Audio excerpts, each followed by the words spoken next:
Hello everybody, and welcome back to Resonance Reviews. Today we're talking about yet another IM that I'm probably going to pronounce incorrectly, the HiSenior Cano Cristales.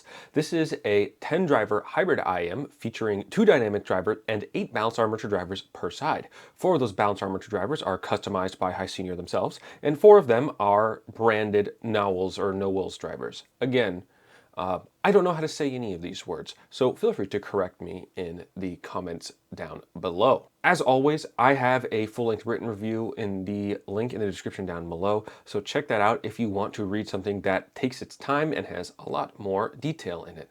And with that, let's get into the tech specs. So the Cano Cristales, as I mentioned, has 10 drivers per side. It has a sensitivity of 113 decibels decibel per milliwatt, and it has an impedance of 15 ohms, which is actually pretty low.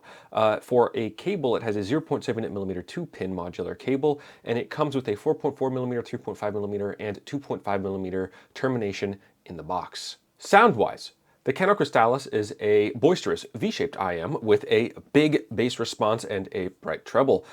Its sub-bass is very well extended, and it's actually pretty tactile. Its mid-bass is precise and controlled and tight. It has a neutrally toned, but not neutral in terms of frequency response. It's got a neutrally toned lower mid-range, and it's got a lifted but not shouty upper mid-range. Its treble is bright but not sharp, nor is it sibilant, and it has strong extension all the way out into the 15 to 18 kilohertz range, which is about the limit of where I can reliably tell what's going on with just my ears. Given its V-shaped sound, as I mentioned, the Cano Cristales is a bright IM, but it actually has a fairly reasonably emphasized treble.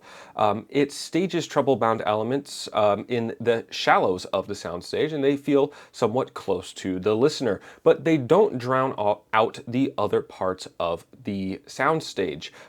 Upper mid-range elements or higher pitched vocals are not shadowed nor are they masked by this brightness in the treble. What I would really like to highlight, though, is not the Cano Cristales' lack of flaws, but rather its incredibly cohesive and agile treble. Take, for example, the triangles and hi-hats in Sesh the Seven Seas, which is one of my favorite test tracks. It's a pirate-themed electronic album by Teminite. These are elements that move back and forth across the soundstage, as a consequence of mastering.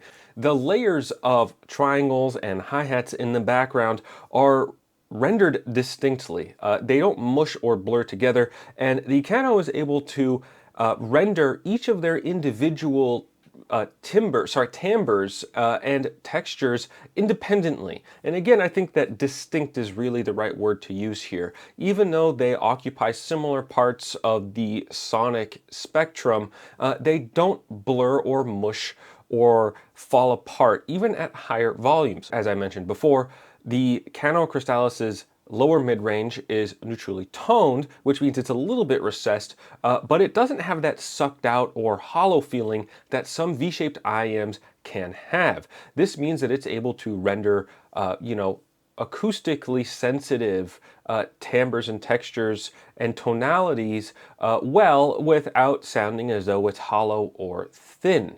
Take, for example, acoustic guitars. These are harmonically complex sounds, and they rely heavily on a variety of different sections of the frequency response. The lower mid-range and the upper mid-range both play an important role in managing the way that these instruments are actually rendered on the soundstage. The Cano does this very well.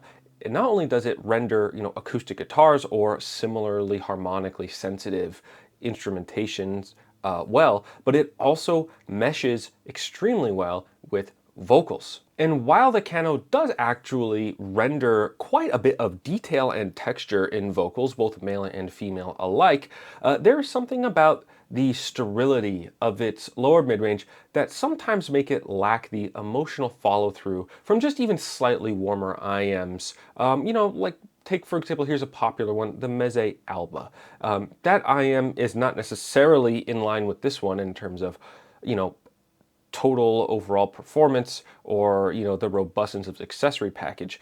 But it does have a little bit more of an emotional delivery on deeper male vocals, which is something that, the Cano could potentially improve on. Even though this is a neutral, I guess you could even potentially classify it as a mildly cool mid-range, it makes really good use of this lack of warmth by delivering top tier levels of detail for the mid-range.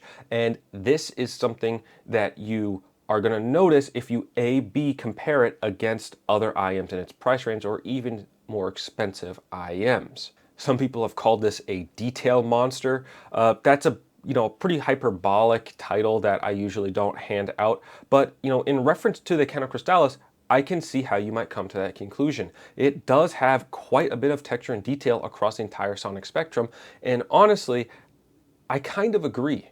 Now, in terms of bass, not everybody is a bass head, but I think that most people can agree that bass plays an important role in laying the foundation upon which the rest of your music rests.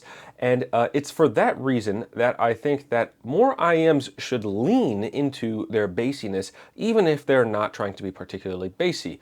The Cano actually goes a step further past just having enough bass to lay that aforementioned sonic foundation, and is fully invested in giving its listeners a robust and energetic lower register. And it does this by giving you a punchy and well-emphasized mid-bass combined with a well-extended and very well-controlled sub-bass. They're paired very well and blended together in an organic way that works well for both electronic music and less synthetic genres like rock or alternative.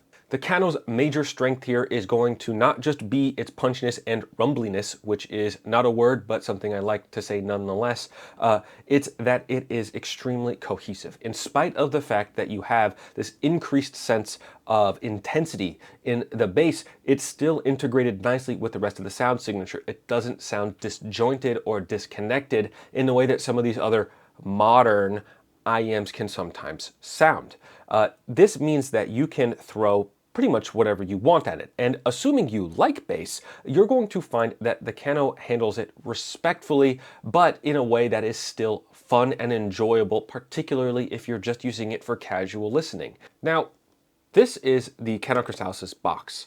Unfortunately, I don't have an unboxing scheduled for this yet, but it's on the way, so keep an eye on our YouTube shorts because that's where it will go once it's ready.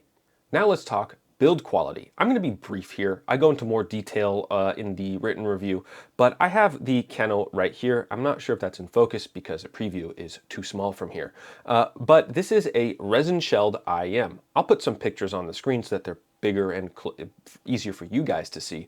But this has a resin shell and it's got metal nozzles, which is great because metal nozzles are immune to the cracking that you can often get on plastic or resin nozzles. So for the Cano's cable, it's all right. It's well built. It's got, metal bits for the finishing on the Y splitter and on the termination. The termination actually has a a threaded nut. So that's an affirmative locking mechanism. Very good. I like to see those.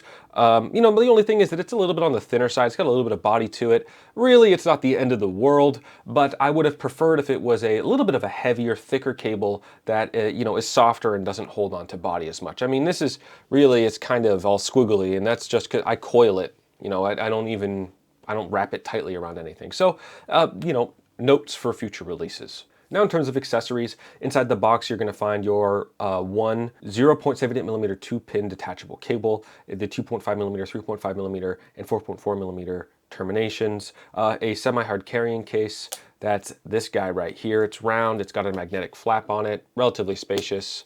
You're going to get 3 pairs of their balance silicone ear tips, 3 pairs of their base silicone ear tips, 6 pairs of their soft balance silicone ear tips, 2 pairs of foam ear tips, a cable clip, which is to keep it attached to your shirt, and a cleaning cloth. And this is a pretty good accessory package, I gotta say. They even included foam ear tips, and so they get major points from me for that. There's plenty of silicone ear tips to choose from. You're going to find something that fits you more than likely, unless you have really non-standard ears. Even I have different sized ear tips on most of my IMs because my left and my right side ear canal are different diameters.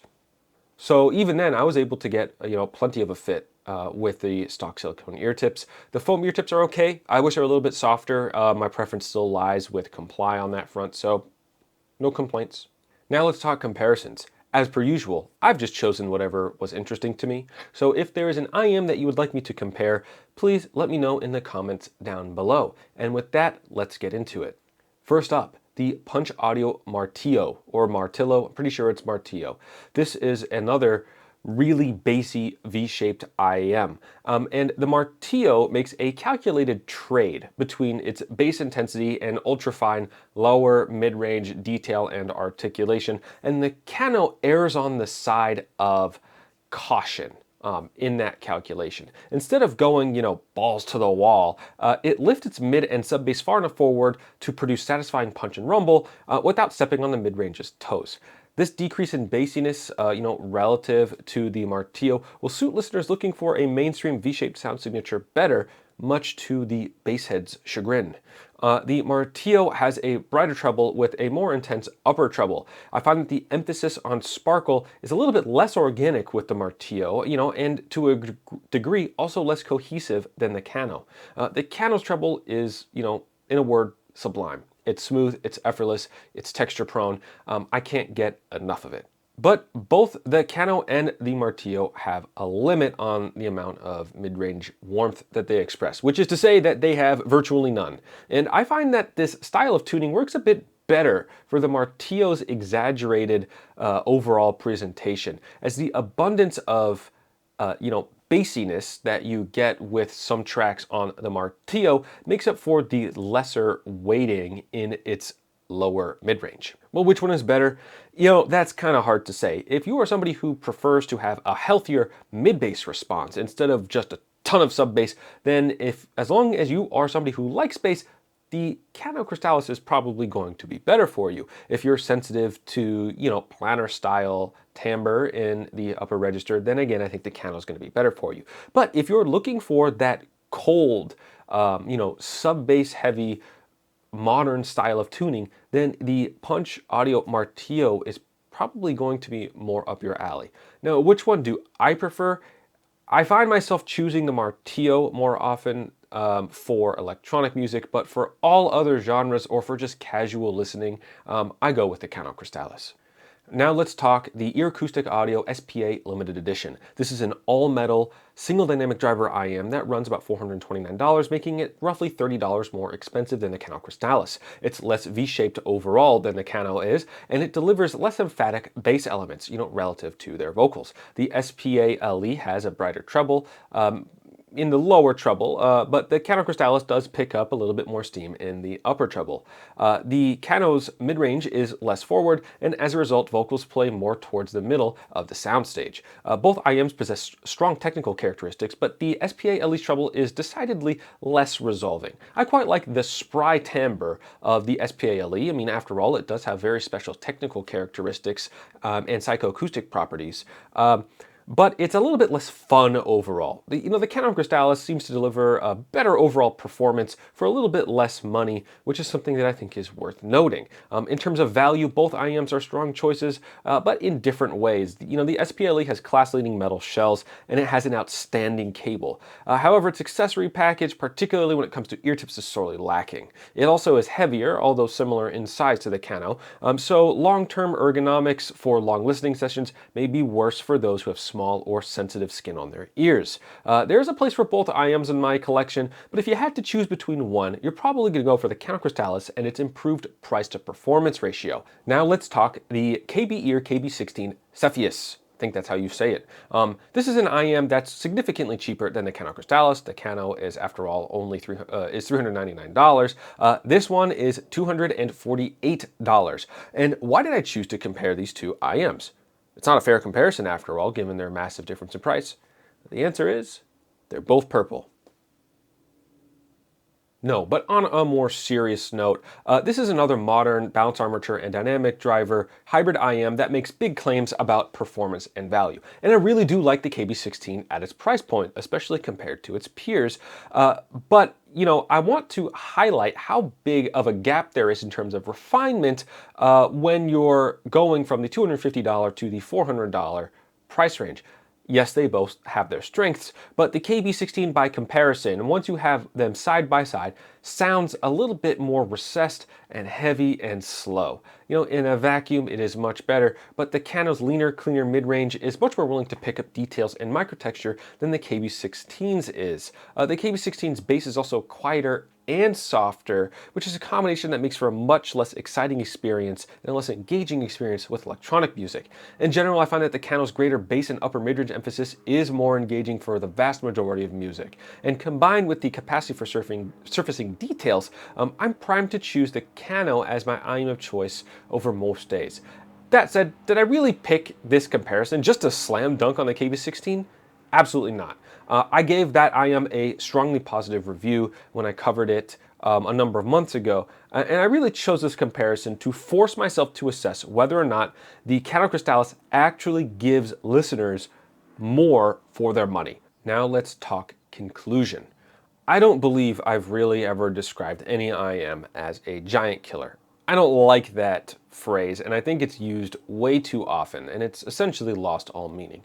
That said, the Cano Cristales has a level of refinement, performance, and proper tuning practices that I think it does come close to earning that title. Now, not everybody is going to enjoy this style of IM, but for those who are suited to its target audience, I think you're going to have a great time with this truly high performance IM. With that, I'd like to discuss who this is for and who this is not for. This is for V-shaped sound signature lovers. It's for those who want potent bass without blur or smudging. It's for detail hunters who don't want to go all in on a sterile or a reference sound signature. And it's for audiophiles who want to own a single IM, who are tired of chasing large collections of stuff that just gathers dust. As a one and done, this is a very good choice.